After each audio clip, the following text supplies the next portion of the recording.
Good evening everyone, welcome to Bajirao IAS Academy, the Hindu news analysis. So today we have a list of topics from different newspapers.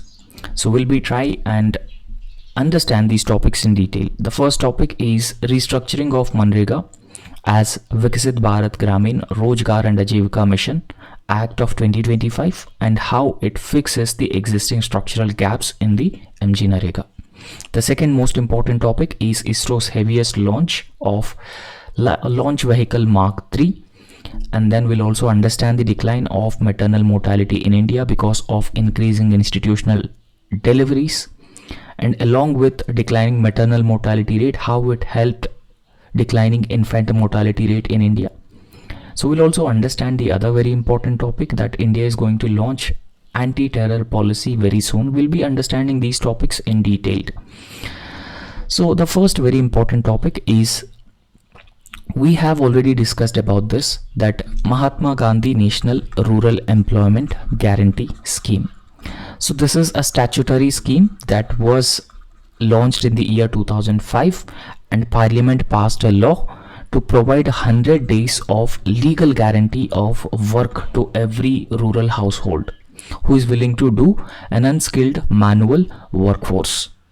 Right. So therefore, recently a bill has been introduced in the Parliament to restructure the Manrega program, and the bill is Viksit Bharat Gramin Rozgar Guarantee for Rozgar and Ajivika Mission Gramin Act 2025.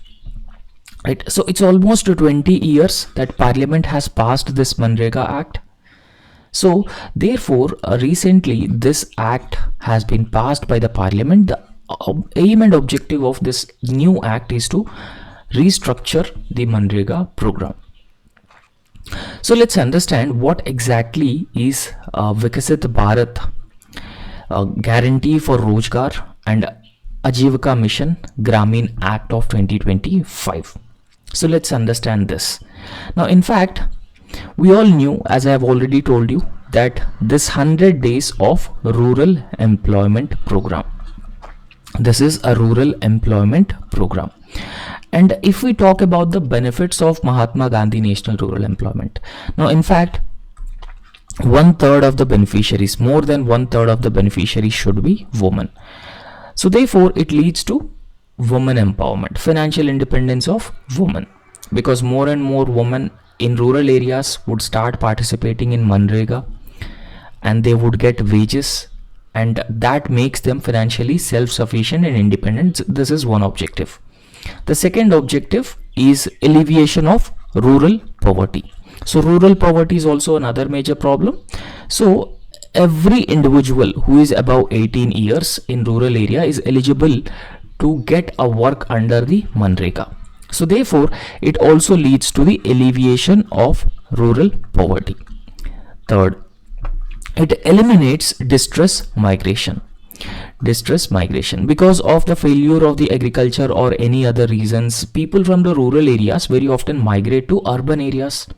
So Manrega provide waged employment to every adult individual. So therefore, it also eliminate distress migration from rural areas to urban areas.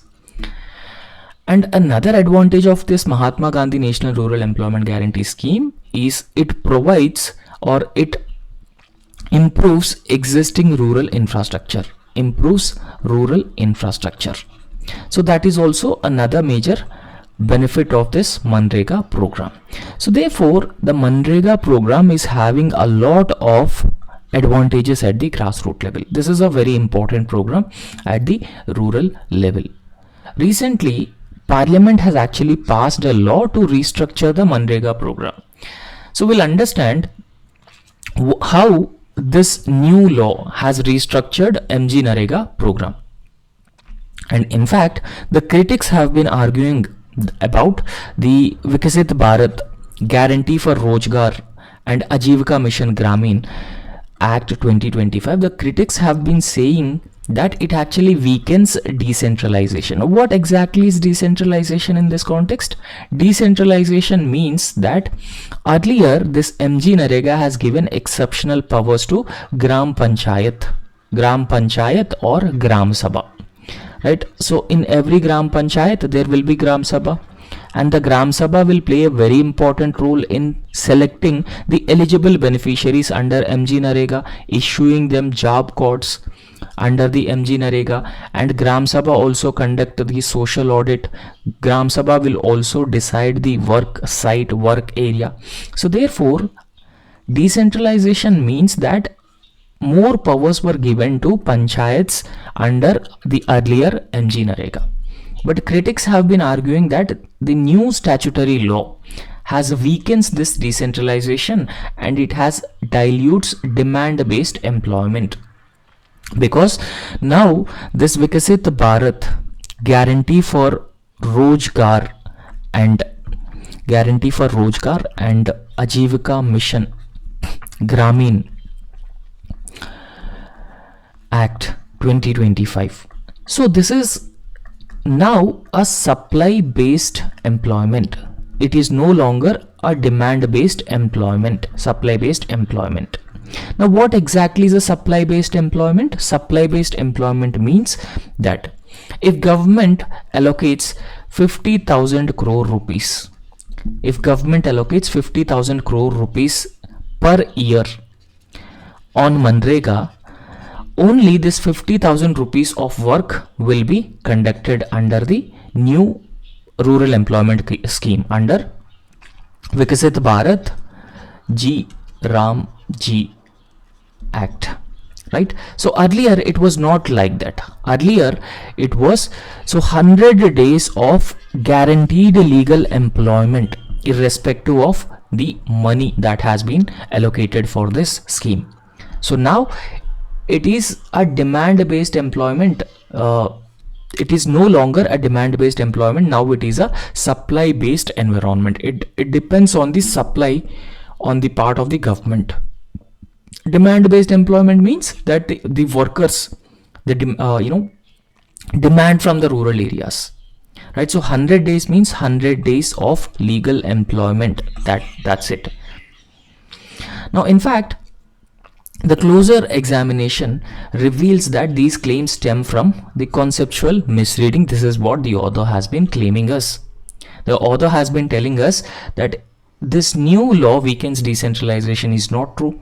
The new law dilutes the demand-based employment is also not true. But here the author has been claiming that the act seeks to integrate welfare and development into a single reinforcing continuum rather than treating them as competing choices. Right. So let's understand this in the context. So MG Narega, earlier existing MG Narega, what are the basic features of it? So 100 days of wage employment assurance for every adult household in rural areas who is willing to do unskilled labor workforce, firstly. Secondly, if the government is unable to provide employment to any person within 15 days, unemployment allowance will be given under MG Narega. If work is not provided, unemployment allowance will be given every day. Second. Third is a fixed timeline for payment of wages. For example, after the work has been done, within 15 days, wages need to be given to all MG Narega workers. However, if it is more than 15 days, compensation must be given to the workers if they delayed giving wages. And it has also introduced provisions like transparency and accountability. Why? Because Gram Panchayats were given the responsibility to conduct a social audit. Social audit will help ensure transparency and accountability in the MG Narega program. Under MG Narega, wages were directly credited into the bank accounts of eligible beneficiaries. In order to prevent corruption, in order to eliminate corruption, wages were directly credited into the bank account. So this was the MG Narega program and 100 days of legal guarantee of work. Right. Now let's understand how the Vikasit Bharat Guarantee for Rojgar and Ajivika Mission Gramin 2025 Act is going to strengthen the legal right to employment. as per the author. Now, first thing that we should understand that MG Narega provides 100 days of legal guarantee of work, and this days have been increased to 125 days of legal guarantee of work. So therefore, by providing 125 days of legal guarantee of work, so it actually strengthens the livelihood security of the people who are living in the rural areas. So 25 days more employment will be given under the new restructured program. Secondly, justiciable and enforceable right has been retained. So that means still this is a legal guarantee. So legal guarantee in the sense that 125 days of legal guarantee of work will be given by the government. Right, so this employment guarantee every year 125 days of work will be provided to every rural household. And in fact, this Vikasit Bharat Gramin, so G Ramji Act, so this has also brought in certain procedural reforms as well. So what procedural reforms it has brought in? For example, so earlier procedural disentitlement clauses that nullified unemployment allowance in practice have been removed. Right, so in fact there are some procedural disentitlement. So the procedural disentitlement clauses, so they were not given the unemployment allowance under this disentitlement clauses. However, now the procedural disentitlement clauses have been removed, so that if government is not able to provide work to any person within 15 days, the person is eligible to unemployment. So that means in Manrega there were certain clauses which are procedural disentitlement clauses, and that makes that even if the government was not providing employment within 15 days, so the person was not given unemployment allowance. Now this procedural clauses have been removed, so that every person will be given unemployment allowance if government is not providing employment within 15 days. And there is also a grievance redressal aspect as well. Grievance redressal means that, for example, even if a person is eligible beneficiary, the person was not given work under the restructured program of rural employment, right?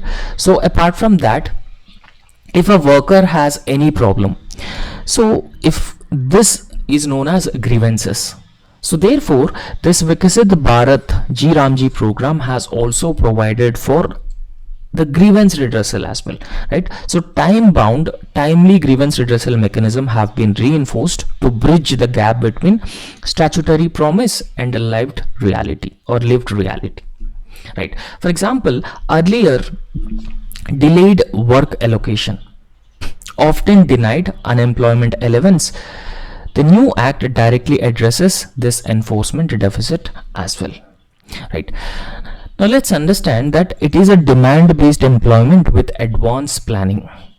So how it is a demand based employment with advanced planning, let's understand this. So in fact, the demand continues to originate from the workers. Now in fact, preserving the core rights based on nature of the scheme. Secondly, a shift from reactive to anticipatory governance.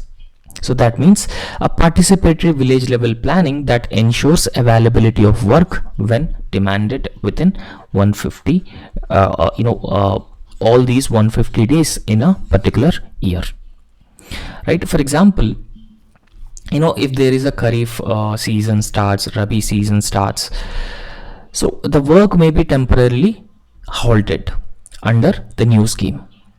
So therefore, I'm about to say that participatory village level planning will ensure availability of work when it is demanded by the people. Now in fact, the minister here trying to say that this is, even though a supply based scheme, he is trying to justify that this is an employment demand based employment scheme, right? So he says that the demand continues to originate from the workers.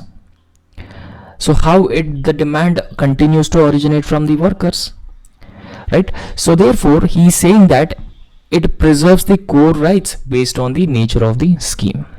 But he did not explain how the demand continues to come from the workers. And in fact, he also says that planning operationalizes demand rather than suppressing it by reducing administrative unpreparedness. So, for example, advanced shelf of works prevents denial of employment during drought or migration spikes. Now, let's understand the points of difference very briefly between MG Narega, Viksit Bharat, G Ramji Act.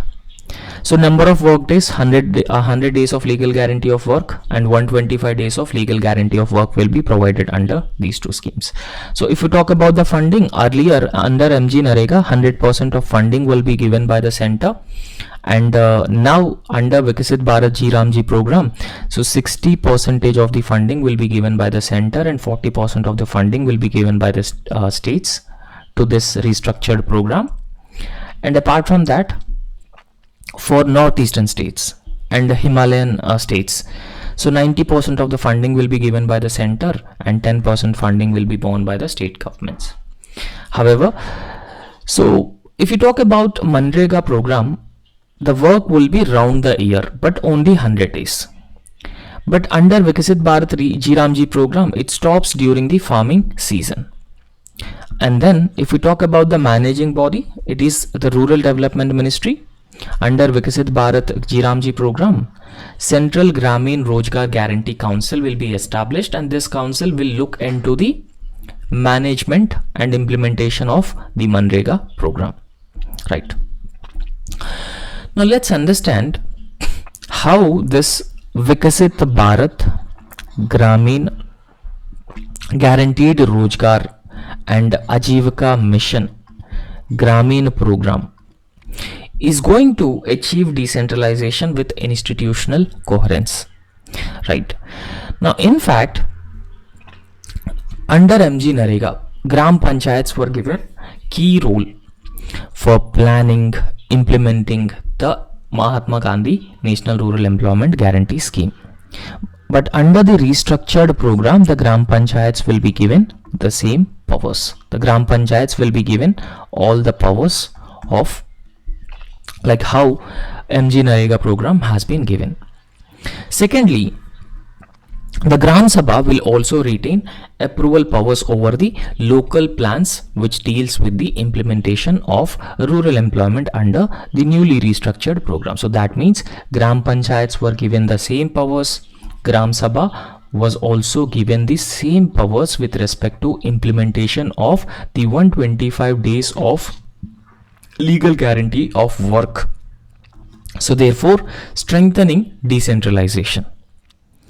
And in fact, Viksit Gram Panchayat plans, so they are aggregated at block level, district level, state and national levels, right? So there will be plans, and these plans are Viksit Gram Panchayat plans. So they ensure coordination and convergence and not centralization of work. So what exactly is centralization? So centralization means all the decisions with respect to this restructured rural employment scheme will be taken by the central government only. Central government only. So that is the centralization. So here the author has been trying to justify that all the decisions are not taken by the central government. It is not centralization of the program, rather there will be plans at different levels where all levels of governance will actively participate in the implementation of this rural employment guarantee scheme. It is not centralization of the new rural employment guarantee program. And in fact, so this is not a centralized coherence, while a decision making authority still remains local. So at local level, the decisions will be taken by the local level authorities, which means panchayats and the Gram Sabha. Right. So let's understand the fiscal commitment, or financial commitment from the center and state governments, and how it is going to affect the cooperative federalism dimension. For example, we have talked about the allocations. So 60% will be provided by this center, and 40% will be provided by the states under the restructured rural employment guarantee program. For northeastern states and Himalayan states including Jammu and Kashmir, the allocation would be 90 and 10. Right. So earlier the Manrega allocations has been, the central share rises from 86,000 crore to nearly 95,000 crore. And in fact, a rule-based normative allocation ensures equity across all the states. So all the states would get 60% of the funding. For example, every state which has actually carried out the works, so they will get equity across all the states and flexibility for the states. Right, so flexibility for the states, a provision for special relaxations during disasters, including expansion of the works and even employment days as well. Right. Now, in fact, the evidence of improved delivery and equity. Now, in this context, for the Mahatma Gandhi National Rural Employment Guarantee Scheme, so earlier in 2013 and 2014, the allocations were 33,000 crore only, but in 24-25, the government has increased the allocations to around 86,000 crore. So therefore, there is a huge increase in the allocations for the Manrega program under this government. And women's participation has also significantly increased from 48% to 56.73%. So there is a huge participation of women under the Manrega program. So this will further continue under this restructured rural employment program. And the wages are directly credited into the bank accounts of eligible beneficiaries. So 99% Aadhaar linked payments and timely fund transfer orders indicate reduced leakages in this program. So therefore, it will help address the structural weaknesses which are existed in the past. So therefore, for example, the experience actually reveals us there are certain issues such as episodic employment, weak unemployment allowance enforcement, fragmented asset creation, ghost entries under the Manrega. So they are visible during drought and COVID-19 pandemic. So therefore, this new act directly corrects these shortcomings which are existing under the earlier Manrega program through convergence, digital governance and saturation based delivery. Right, so this is what he is trying to say about the Manrega program, and this article was written by Union Agriculture Minister.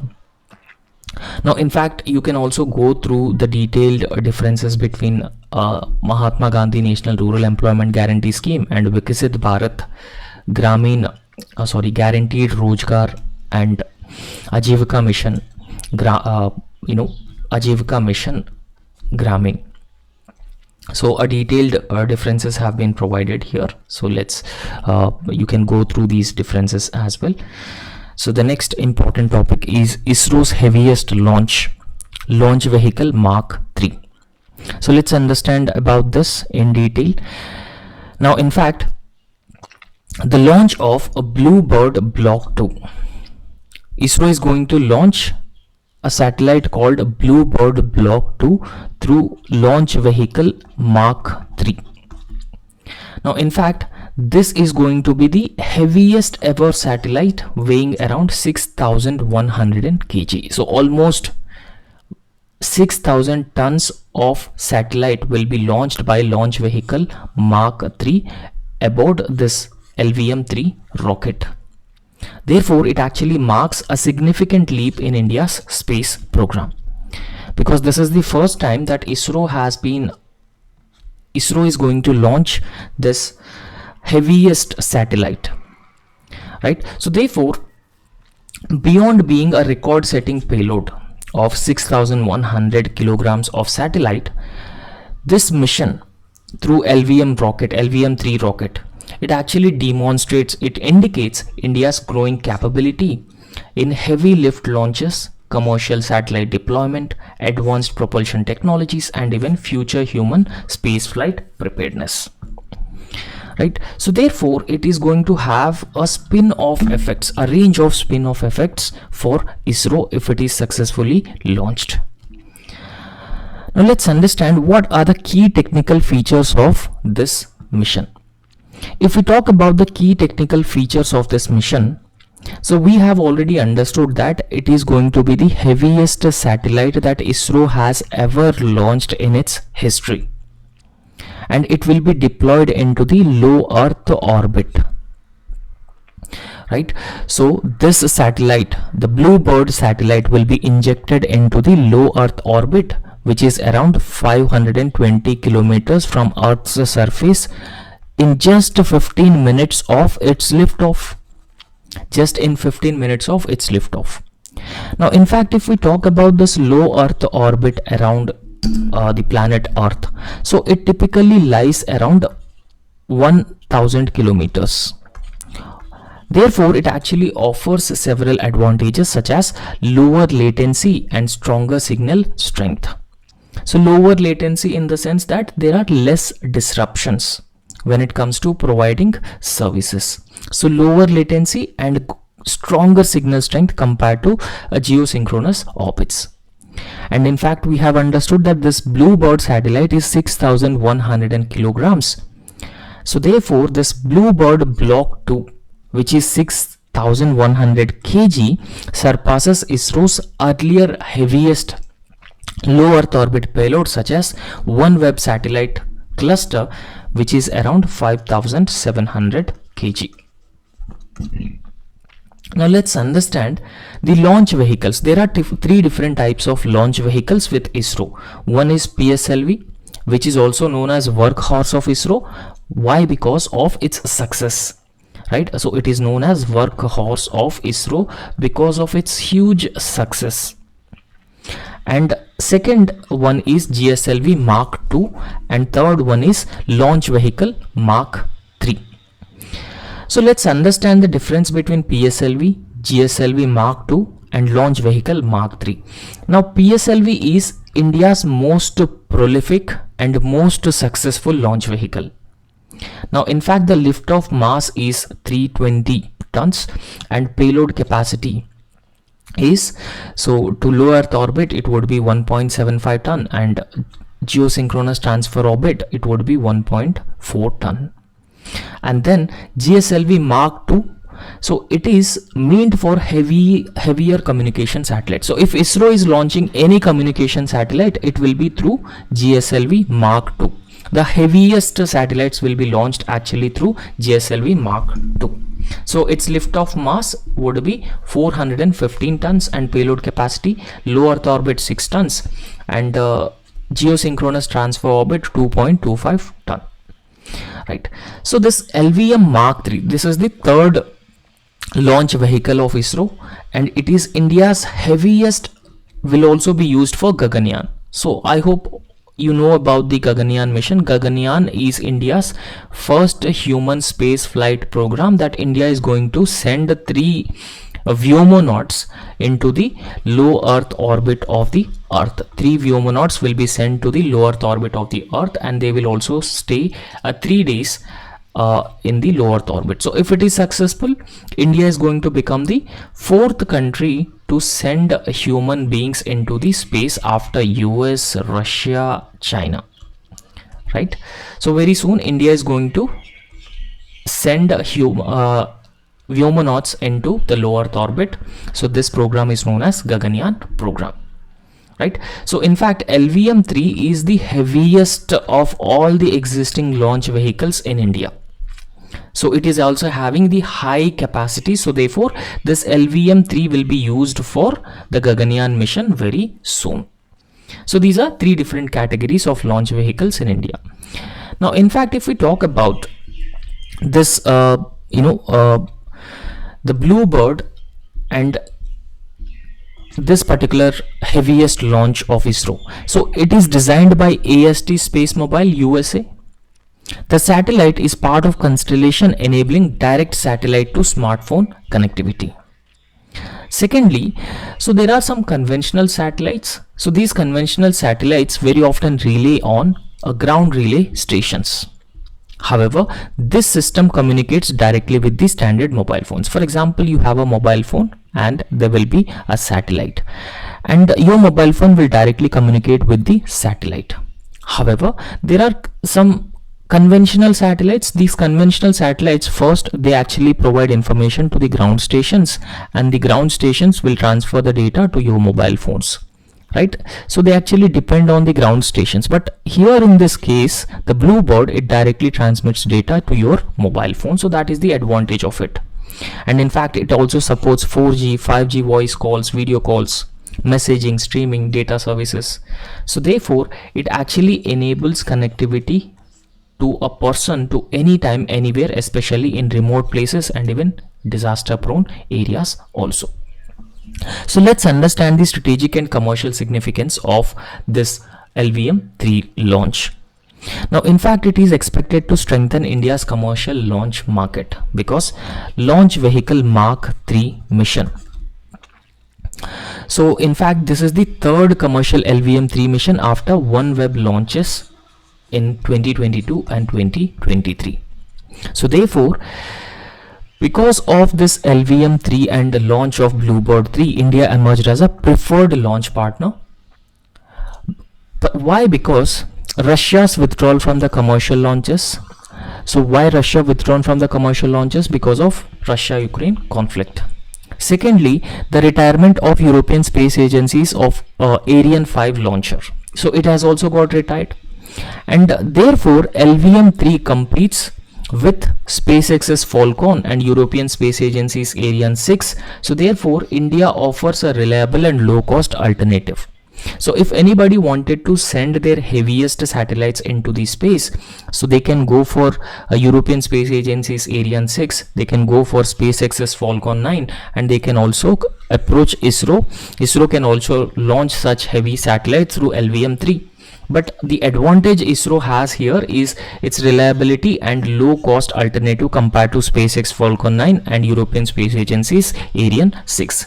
So therefore there is a high probability that these companies which wanted to launch their satellites into the space, they would approach ISRO even if they have heavier satellites.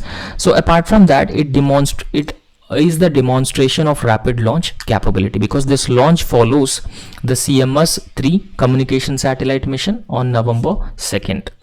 So therefore a shortest gap has been taken to launch two LVM-3 launches by ISRO.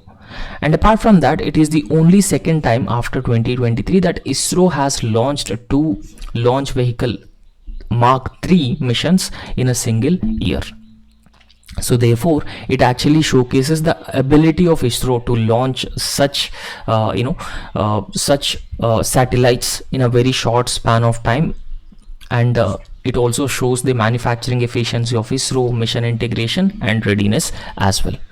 So the next important topic is decline in maternal mortality in India. So let's understand the decline of maternal mortality because of the rise or increasing institutional deliveries.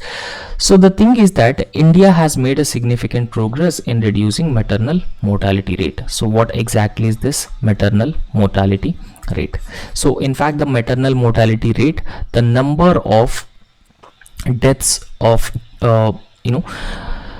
mothers for 1000 live births. So however, there is a significant decline in the maternal mortality rate, and it is primarily driven by the sharp rise in institutional deliveries. What are institutional deliveries? So institutional deliveries means every pregnant woman access to the hospitals, right, when it comes to the deliveries. So there are no home-based deliveries, right? So therefore these are called as institutional deliveries. The maternal mortality rate is also the death of mothers for every 1000 live births. So according to Union Health Minister, institutional delivery rates have increased to 89% in India. So 89% have access to the institutional deliveries. So therefore that has substantially leads to the reduction in the maternal mortality rate during the childbirths. These terms, maternal mortality rate and infant mortality rate, are very important. So therefore it actually reflects the overall success of systematic healthcare reforms and targeted maternal health interventions from the government side. Now, what are the key factors which actually contributed to the increased institutional deliveries? So the first one is expansion of healthcare infrastructure by the government.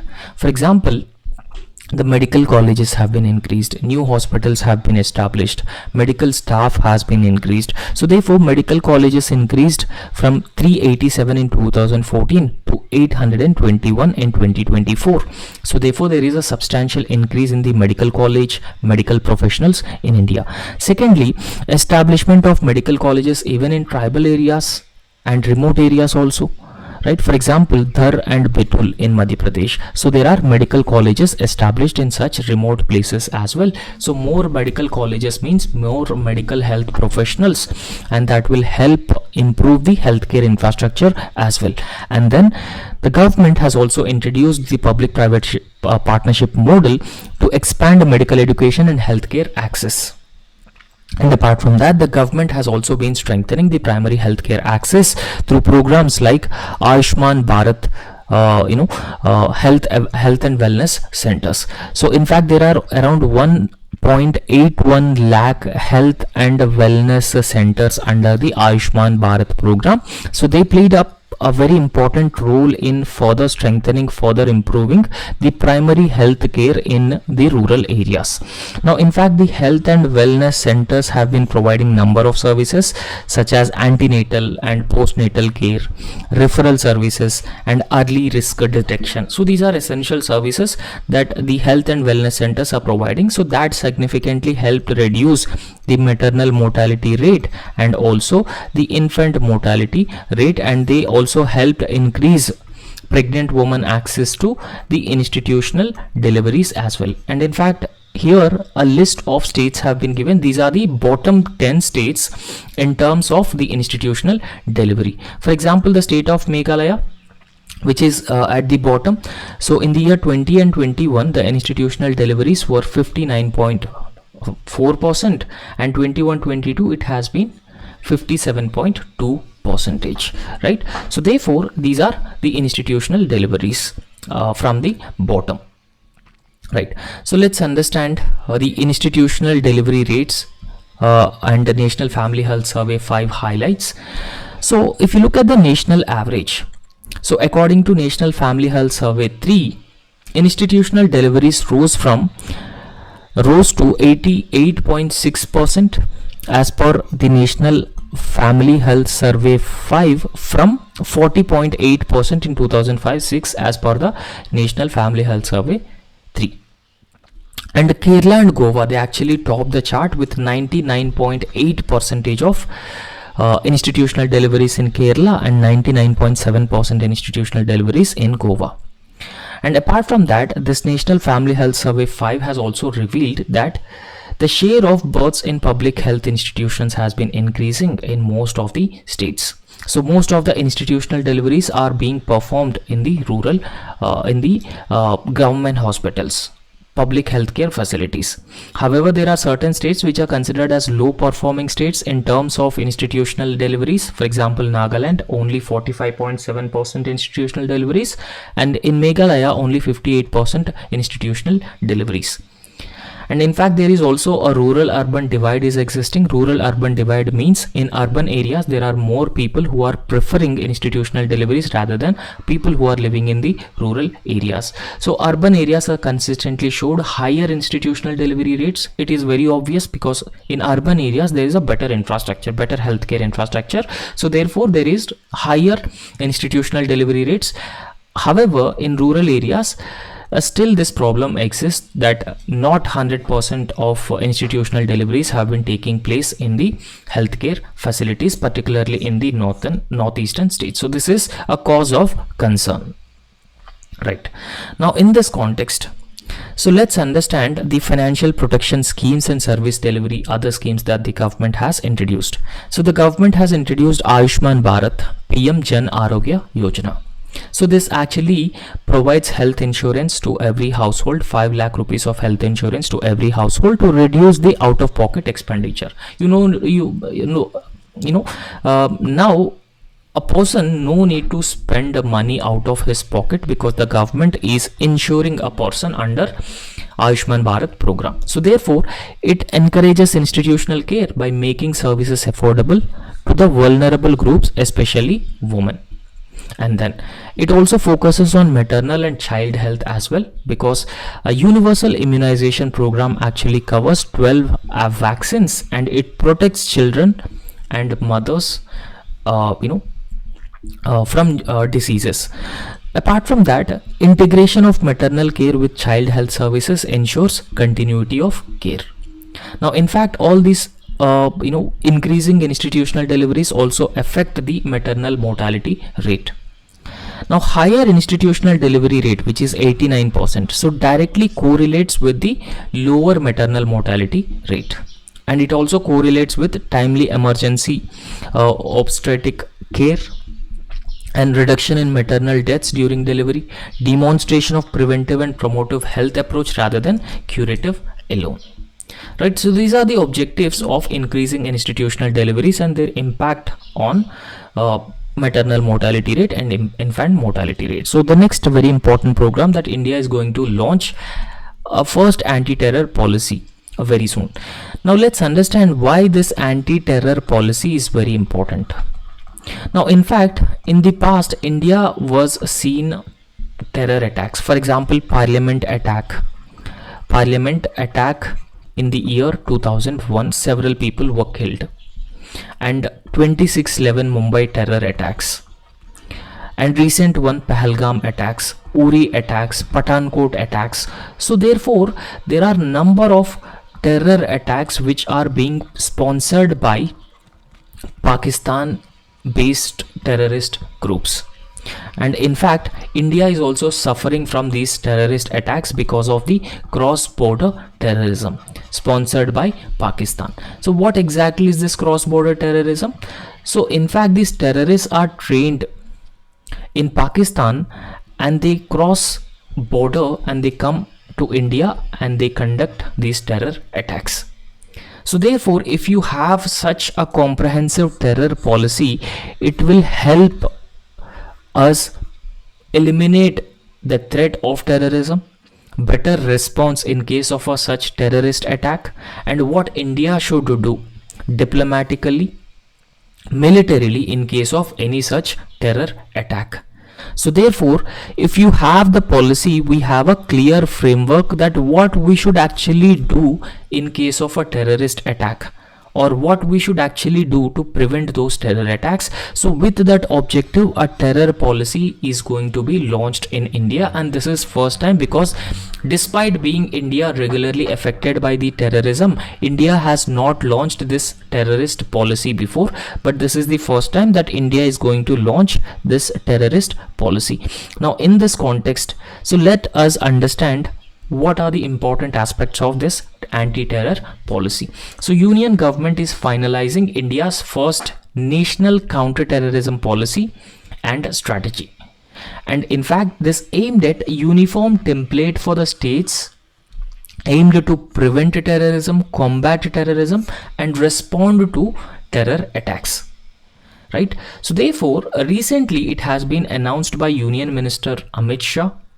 The policy actually reflects the threat that India has been facing from the terrorism, particularly because of digital radicalization and cross-border vulnerabilities and even foreign funded networks.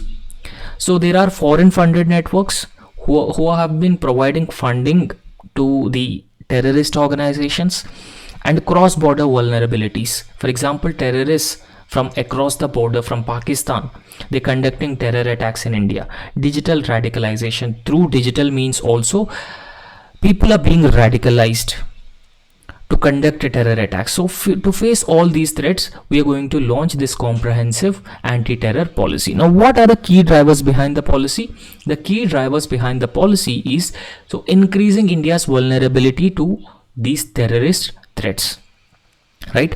So because there has been a rising online radicalization means people can be easily radicalized through internet.